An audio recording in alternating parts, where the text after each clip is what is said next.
오늘 연휴가 시작돼서 우리 교인들이 많이 좀 빠진 것 같습니다. 그래도 올 분들은 오셨어요. 자, 옆에 사람 잘 오셨어요 이렇게 인사합니다. 잘 오셨어요. 우리 자리가 뜨문뜨문하지만 그래도 꽉 찬 기분입니다. 잘 오셨어요. 감사합니다. 오늘 우리 어린이 주일이고, 또 여러분 아까 기도해 준 대로 우리 7세 미만의 아이들, 또 청소년들, 우리 자녀들이 또 하나님 은혜 많이 받고 잘 성숙하기를 주의 이름으로 축원합니다. 우리 아이들은 한국교회의 미래입니다. 아이들이 없으면 한국교회는 무너져요. 지금 인구 출산율도 그렇습니다만 우리 부모들이 아이를 낳지 않습니다. 하나 놓는 경우도 1점이 무너졌어요. 하나 놓는 게 무너졌어요. 0.89예요. 0.8. 결혼 안 하는 사람도 숱한데 결혼한 사람도 0.89로 놓는다는 거예요. 하나도 안 놓는 거예요. 하나도 못 채워 놓는 거예요. 그러면 50년, 늘 말하지만 50년 후에 이 나라가 미래가 없습니다. 그리고 어쨌든 아이들은 이 나라의 미래요, 한국교회의 보화인 줄로 믿습니다.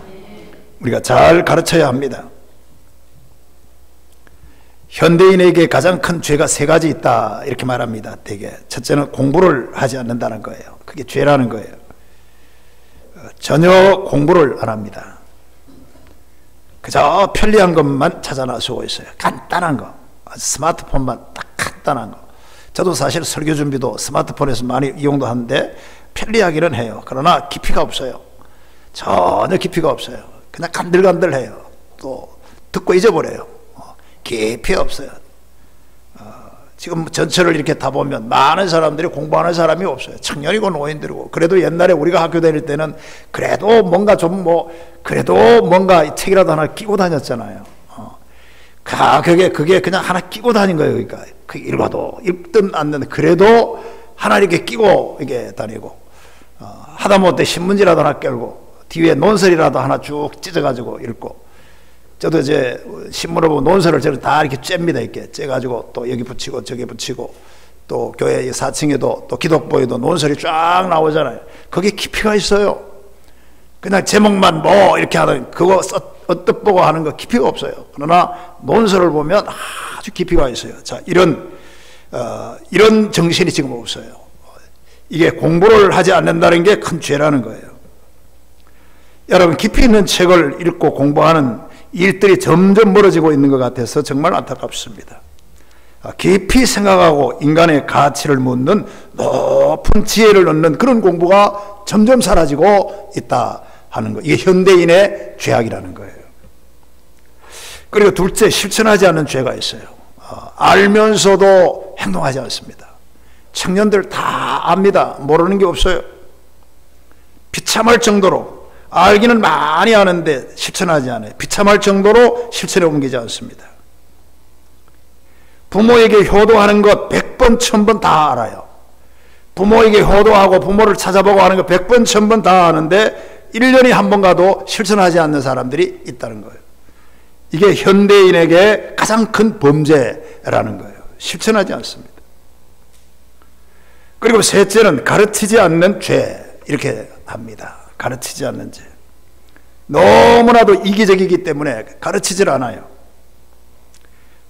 심지어는 자기 자녀에게도 가르칠 필요가 없다고 생각하는 사람이 많습니다. 제가 일부 예배 때도 그런 얘기 했는데, 어떤 목사님이 일본에 있는 어떤 일본 목사님 댁을 방문했어요. 그래서 깜짝 놀랐다는 거예요. 거기 가서 이 일본 목사님에게는 3 자녀가 있는데, 그런데 하나같이 교회를 가보니까 안 나오더라는 거예요. 하나같이 교회를 안 나와요. 그뿐만 아니라 이 3 자녀가 교회만 안 나올 뿐만 아니라 전부가 목사님의 자녀인데도 세상길로 다 갔어요. 보통 직장이 아니라 보통 뭐 콩작작하고 이게 세상길로 다 나가 있었어요. 이 사실이 가슴이 너무, 목사님이 방문해 보니까 아픈 거예요. 너무 아픕니다. 더 놀라운 것은 그 목사님부터가 자녀들에게 관심이 전혀 없더라는 거예요. 교회에서 설교, 교인들도 몇 명 안 되지만 설교 이렇게 하고, 그래서 전혀 관심이 없길래 우리 한국에 간 목사님이 그 목사님에게 물어봤더니, 목사님, 어떻게 목사님은 자녀들이 교회를 안 나오는데도 가만 계세요? 자녀들이 교회를 안 나와도 아무렇지 않습니까? 하고 그렇게 물었더니 그 일본 목사님이 대답을 이렇게 하더라는 거예요. 종교는 자유인데 왜 내가 예수 믿으라고 해야 합니까? 그 목사가 그런 말을 하더라는 거예요. 그 일본 교회가 아주 뻔합니다. 일본 교회가. 그래서 목사님이 그런 소리 듣고 정말로 깜짝 놀랐다는 거예요. 자기가 일본의 교회 목사인데도 불구하고 그 자녀들이 교회 안 나가는 것도 컨트롤 하지 않는 거예요. 그래 물어봤더니 종교는 자유인데 목사가 뭐 자녀들에게 예수 믿으라고 합니까? 이 소리를 일본 목사가 하더라는 거예요. 그 소리를 듣고 한국에 간 목사가 깜짝 놀라가지고 이러니까 일본 교회가 붕괴되는구나 하고 느끼고 왔다는 거예요. 그 무서운 얘기예요. 여러분 다시 한번 말씀드립니다. 자녀를 잘 가르쳐야 되는 줄로 믿습니다. 절대로 사람은 그냥 되는 게 아니에요. 가르쳐야 됩니다. 교회에서도 가르치고 오늘 아이들이 서너 명도 이게 다 기도해주고 이게 다 이게 실천적으로 이게 다 보이는 교육이에요. 가르쳐야 돼요. 가르쳐야 돼요. 여러분 성경의 신명기 6장 17절에 13절에 보면 너는 내 자녀에게 부지런히 가르치라고 그랬어요. 그냥 한 번 가르치다가 실망하면 그냥 두지 말고 부지런히 가르치라는 거예요. 땀을 흘리고 가르치라는 거예요. 집에 있을 때든지 길을 갈 때든지 누워 있을 때든지 일어날 때든지 이 말씀을 강론할 것이며 하나님 그렇게 말했습니다. 여러분 우리 아이들이 정말 어떤 경우에도 잘 가르쳐서 그 아이들이 하나님 앞에 쓰임받는 자녀들이 되기를 주의 이름으로 축원합니다. 잠언서 22장 6절에도 마땅히 행할 길을 아이에게 가르치라 그랬어요. 아까 우리 교동문에도 읽었어요. 마땅히 행할 길을 아이에게 가르치라. 그리하면 늙어도 그것을 떠나지 아니하리라 그랬어요. 늙어도 그걸 떠나지 않아요. 여러분 그 아이가 늙으면 다 떠나요. 부모도 떠나고 세상도 떠나고 여러분 명예도 떠나고 직책도 떠나고 모든 걸 떠나지만 아이에게 부지런히 마땅할 길을 가르치는 그 교육은 떠나지 않는다 하는 것입니다. 오늘 본문 4절에도 바울이 아주 굳이 말합니다. 오직 주의 교훈과 훈계로 아이들을 양육하라 이렇게 말했어요. 오직 주의 교훈과 훈계로 아이들을 양육하라. 부디 오늘 에베소 교회에다가 사도 바울이 말씀하시는 말씀이 있습니다. 제가 늘 말씀드리지만 우리 한국이 이만큼 잘 살지 않습니까? 지금은 경제가 18위로 떨어졌다고 그래요. 굉장히 경제가 어려운 거예요. 옛날에는 11권, 10권 이렇게 다 됐는데 이제는 여러분 18위로 이렇게 떨어진다는 거예요. 그러니까 경제가 사실 굉장히 어려운데 그래도 잘 사는 거예요. 잘 사는 거예요. 여러분 우리 대한민국이 이만하면 잘 살아요. 하나님의 축복인 줄로 믿습니다. 근데 우리는 이걸 잘 몰라요. 우리가 IMF도 있었고 이 어려운 시기도 있었는데 잘 견뎌냈잖아요. 그리고 견뎌냈는데 우리는 잘 모르지만 세상 사람들이 우리를 평가하기를 한국이 저렇듯 잘 견딜 수 있는 것은 바로 한국의 특유의 교육열 덕분이다. 그렇게 평가하고 있다는 거예요. 한국의 교육 시스템이 잘 돼 있다는 거예요. 그리고 한국의 교육열이 대단히 크다는 거예요. 그래서 옛날 일본의 미국의 대통령 오바마 대통령도 한국의 교육을 배우라고 그랬잖아요. 한국의 교육을 배워야 된다 이렇게 미국 대통령이 말할 정도로 한국에는 교육열이 대단합니다. 여러분 그렇습니다. 땅도 조그만하고 지하자원도 없는데도 자녀들을 공부시키는 데는 극성맞은 게 한국 사람들의 열성입니다. 그래서 이만큼 여러분 힘을 받고 이 나라가 그 힘으로 이만큼이라도 잘 사는 줄로 믿습니다. 우리는 불행하게도 6.25 사변을 겪었어요. 그런데 이 엄청난 희생을 치르면서도 대개 이 6.25 사건은 6.25 이 사건이 우리에게 가르쳐주는 바가 굉장히 커요. 그래서 이 6.25 사건으로 우리에게 가르쳐주는 교육을 대개 세 가지로 말하는데 제일 첫째 뭐냐면 교육이 먼저다 하는 것을 6.25가 가르쳐줬다는 거예요. 교육이 먼저다.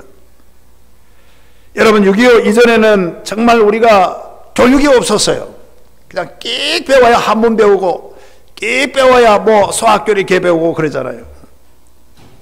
그런데 돈이나 벌고 자기 자손들에게 땅이나 물려주고 그냥 그것이 최고인 줄 알았는데 6.25를 겪어보니 전쟁이 일어나니까 그 땅 문서 같은 게 아무 소용이 없는 거예요. 그래서 다시 여러분 교훈을 받은 게 있는데, 아, 교육이 중요하구나, 자녀가 중요하구나 하는 걸 깨달았어요. 여러분, 자식이 없으면 안 된다는 것을 6.25가 가르쳐 주었어요. 그래서 땅 팔아가지고 아이를 교육시키고, 소 팔아가지고 아이를 교육시키고, 그냥 농촌에 있는 밭 하나 있는 거 그 다 팔아가지고 부모가 정말 고생하면서 아이들을 가르친 게 오늘 한국의 교육 열정이에요. 여러분, 그래서 이 6.25는 우리에게 여러분 교육이 먼저다 하는 걸 잘 가르쳐 줬다 하는 평가가 있습니다. 또 하나 6.25를 통해서 공산주의가 무엇인지를 가르쳐 줬다는 거예요. 여러분, 공산주의 어떻게 들으면 굉장히 공산주의는 낙관적이에요. 아주 좋게 보입니다. 여러분, 만약 좀 미안하지만 우리도 6.25가 없었으면 공산주의의 정체를 전혀 지금까지도 알 수 없었을 거예요. 사실 70년 전만 해도 공산주의가 세계의 희망처럼 떠올랐어요. 그런데 지금은 공산주의가 다 무너졌어요. 우리가 여러분, 이 북한이 공산주의가 들어왔어요. 소련으로 인해서 공산주의가 북한에 들어와 있어요. 그러니까 지금 이렇게 생각해 보니까 그 한국전쟁, 여기서 공산주의의 정체가 다 드러납니다. 아, 공산주의가 이런 거구나 하는 게 6.25가 가르쳐 준 거예요. 공산주의가 얼마나 무섭고 악하다는 것을 우리는 6.25를 통해서 알고 배웠습니다. 그리고 마지막에 이 공산주의, 이 6.25는 신앙의 소중함을 우리에게 가르쳐 주었어요. 신앙이 중요하다는 걸 가르쳐 주었어요. 여러분, 6.25를 통해서 우리 한국교회가 이만큼 부흥되잖아요. 참으로 복되게도 6.25를 통해서 한국교회가 신앙의 세계로 더 깊이 들어감을 알 수가 있습니다. 여러분, 미국 다음으로 한국의 선교 열정이 지금 두 번째라고 그러잖아요. 미국 다음으로. 그러니까 굉장히 한국에는 이 선교의 열정이 강한 겁니다. 그러니까 여러분 보십시오. 결국은 하나님께서 6.25를 통해서 우리를 가르치시고 깨우치시고 많은 그 사건을 통해서 우리를 양육하여 오늘에게 이르게 하셨다 하는 역사입니다. 할렐루야.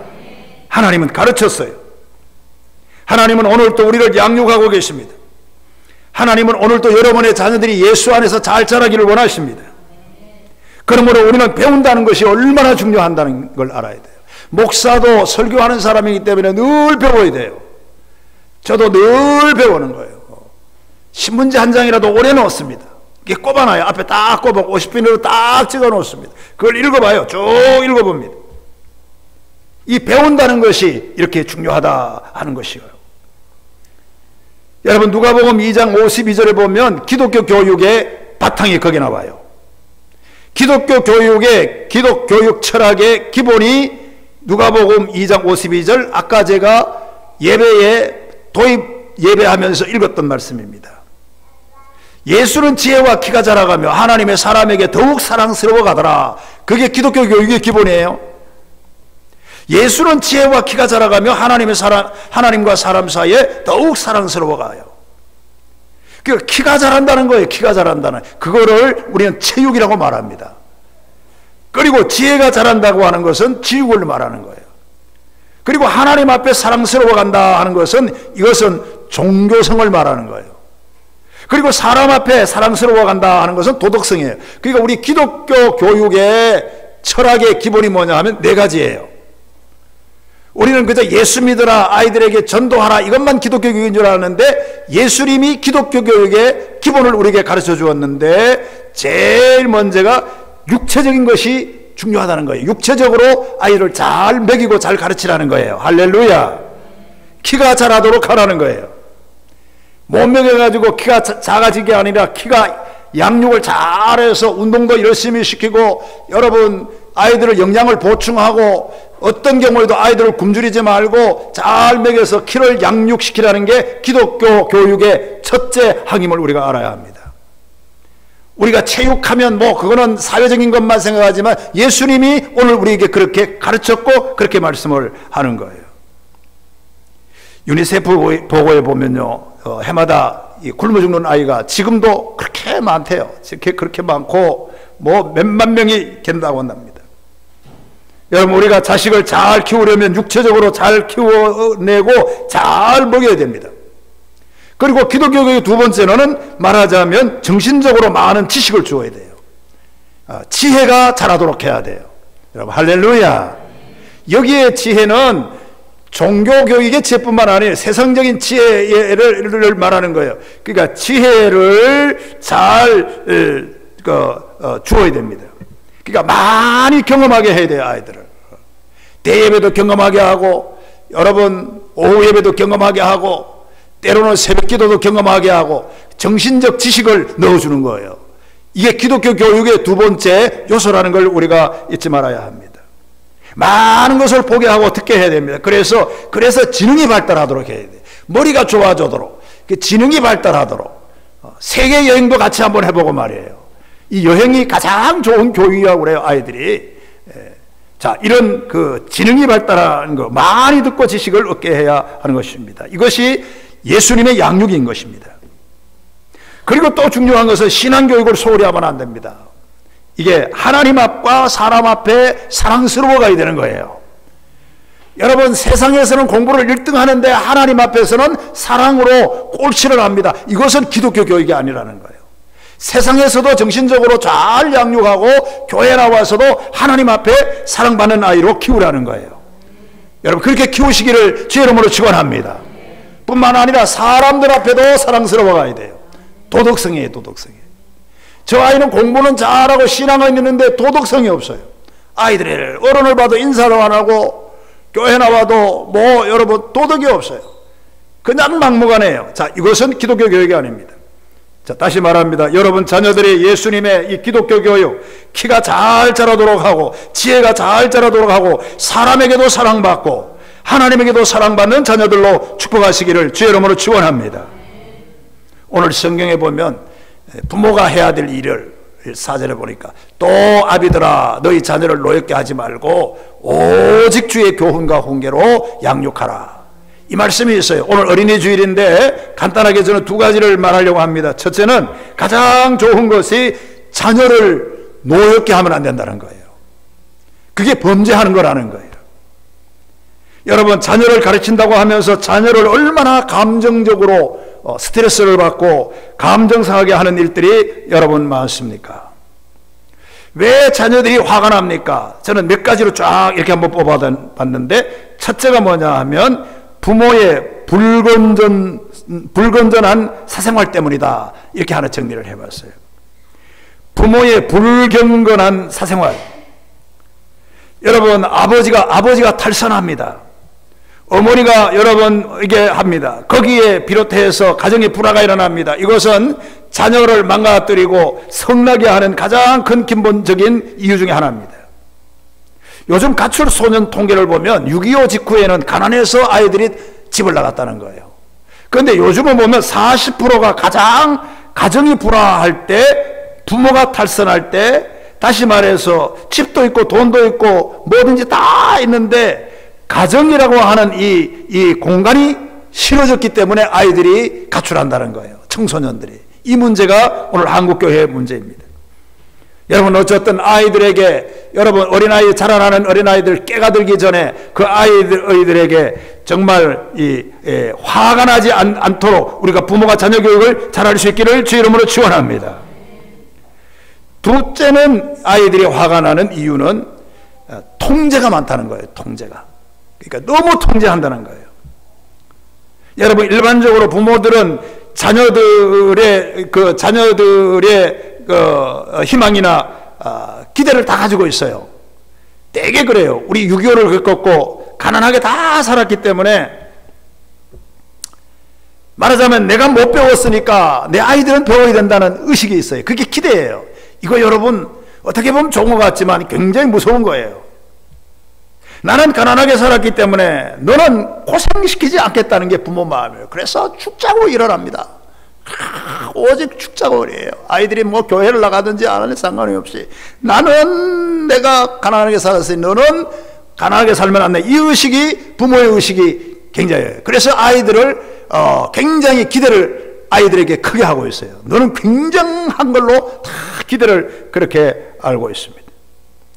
여러분 어쨌든 내가 못 이루었던 꿈, 내가 변호사를 하려고 그랬고, 내가 의사를 하려고 그랬고, 내가 무슨 뭐를 하려고 그랬는데 이게 안 이루어지니까 자녀에게 그걸 시키려고 기대감이 다 큰데, 자, 그러다 보니까 여러분, 아이들에게 통제와 욕구가 넘어지는 거예요. 넘쳐나는 거예요. 그냥 편안하게 키우면 되는데 너무 아이들에게 반하는 게 커요. 그래서 자녀들이 반발하고 저항을 갖습니다. 통계에 의하면 저항심이 가장 강한 아이나 또 반대로 소심하고 소극적인 아이들은 대개 그 통계에 보면 어려서 부모의 심한 관심이나 통제를 받고 자란 아이다라는 통계가 나왔어요. 그러니까 아이들이 커서 저항합니다. 가정을 저항하고 부모를 저항하고 사회를 저항합니다. 그런데 이걸 통계적으로 보니까 그 아이가 어릴 때 너무 부모가 이 아이를 통제를 했다는 거예요. 그리고 너무 아이에게 기대가 컸다는 겁니다. 그래서 지나친 요구나 통제가 그렇게 좋지 않다 하는 겁니다. 그래서 자녀들을 화나게 하지 말라 하는 것은 너무 통제하면 안 된다 하는 그런 얘기를 드리고 싶은 거예요. 그리고 또 하나 있습니다. 무관심 때문이라고 그럽니다. 그렇습니다. 모든 생명체는 접촉 과정을 통해서 성장하고 성숙합니다. 접촉이 없어요. 아침에 나오면 만나지도 못합니다. 이게 문제라는 거예요. 그걸 아이가 화나게 하는 거라는 거예요. 여러분, 꽃 한 송이도 애완동물도 그리고 사람들도 접촉 과정을 통해서 이 접촉과 관심을 다 요구하고 있어요. 아이들은 부모를 만나기를 원하는 거예요. 그런데 집에 가면 부모가 없어요. 여러분, 우리는 아이들과 접촉하기를 원합니다. 시립영화원에서 제가 어떤 통계도 보니까요, 자라는 영아들의 경우 이렇게 품에 안고 우유를 먹이는 아이와 그러니까 침대에 눕혀놓고 우유를 먹인 아이들 사이에는 현격한 성격의 차이가 있었다라고 통계가 보고합니다. 그러니까 피부 접촉과 가슴 속에서 우유를 먹고 이렇게 안고 자란 아이의 성격이 훨씬 밝고 온순했다 하는 그런 통계입니다. 여러분, 우리는 늘 하는 말이 있습니다. 사업 때문에 바쁘다 그렇게 말합니다. 회사 때문에 내가 바쁘다 그렇게 말합니다. 자기 사생활은 다 즐기면서 아이들에게 관심을 갖지 않습니다. 그렇게 핑계를 자녀들에게는 전혀 관심을 쏟아내지 않습니다. 이것이 바로 무관심입니다. 집에 들어와도 부모가 없고 아무도 없습니다. 여러분, 이것들이 아이들을 화나게 하는 이유다. 이 사회적인 평가가 있습니다. 또 하나 있습니다. 부당한 가치관 때문이라는 거예요. 부당한 가치관.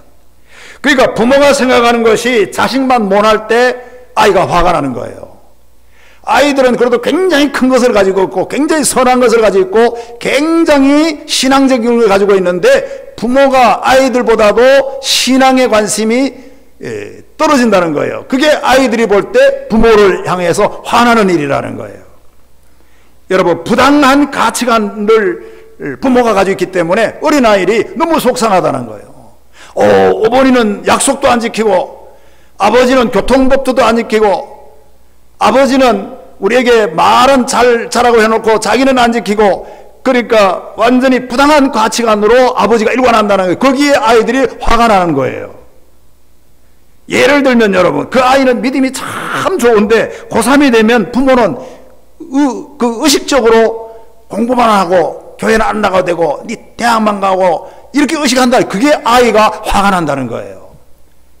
그래서 그 아이가 화가 나서 부모에게 이 가치관, 다시 말하면 부당한 가치관에 대한 저항심이 그때 생긴다 하는 것입니다. 여러분, 그리고 하나 중요한 것은 여러분, 사랑의 확증이 없다 하는 겁니다. 사랑의 확증. 무엇보다도 중요한 것은 사랑의 확증입니다. 사랑의 줄이 끊어지면 아무 소용이 없어요. 여러분, 나중에 돈을 얼마나 많이 갖다 줘도 아버지가 나를 사랑한다는 그 근거가 없어요. 그게 없으면 아이들은 그것이 아무 소용이 없어요. 저 어머니가 나를 정말 사랑하는구나. 저 아버지가 전심으로 신앙 안에서 나를 사랑하는구나 하는 것을 그 아이가 알아차리도록 사랑의 확증을 그 아이에게 줘야 된다는 거예요.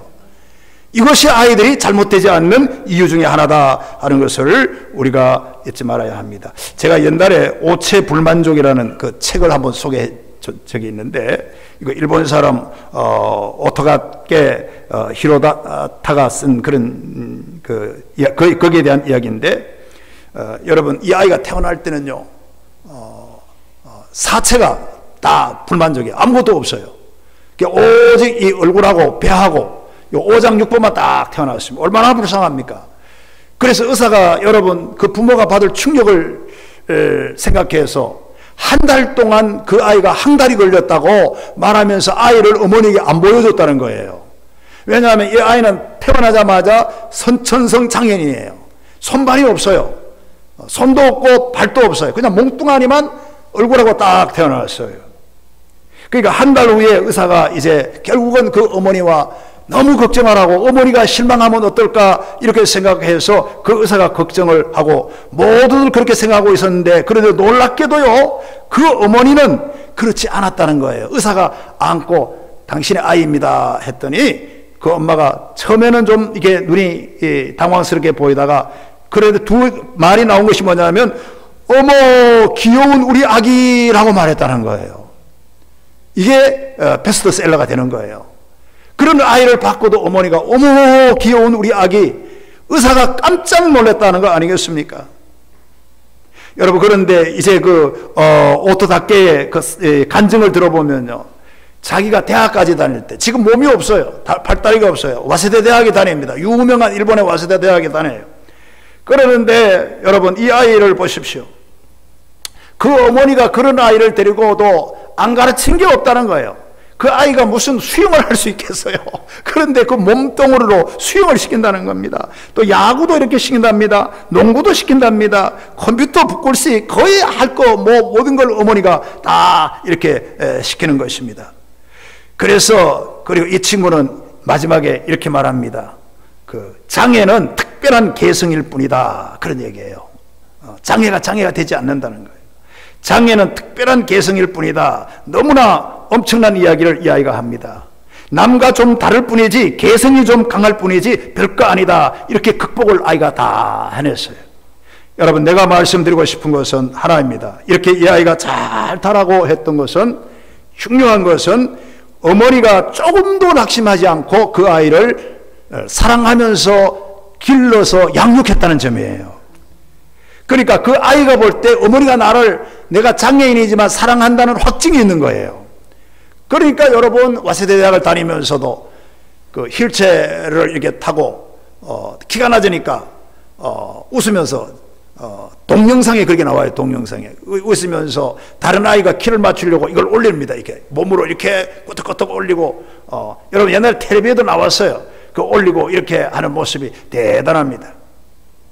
여러분, 중요한 것은 그 밝은 모습, 장애인이면서도 그 밝은 모습으로 아이가 그렇게 성숙하게 될 수 있었던 것이 바로 배우에서 어머니의 사랑 때문이라는 거예요.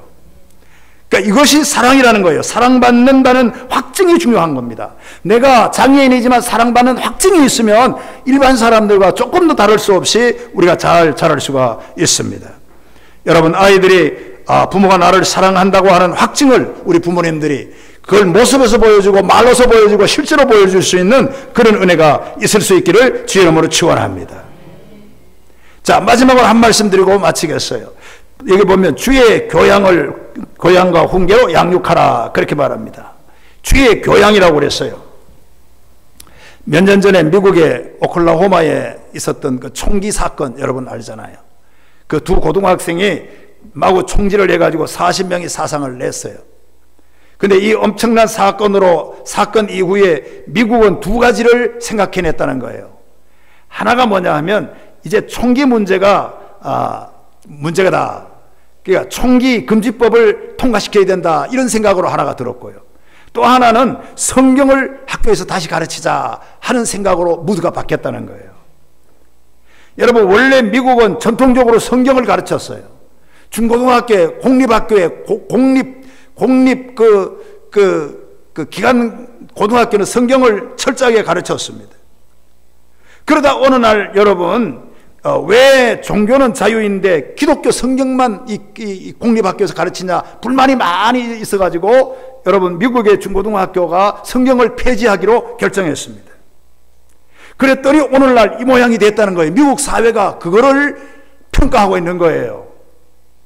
여러분 오클라호마의 이 아이들이 총기 난성으로 중고등학생들을 쏴 죽이고 하는 이 모든 것이 성경을 폐지했기 때문에 오는 결과라는 걸 미국 사람들이 늦게나마 깨달은 거예요.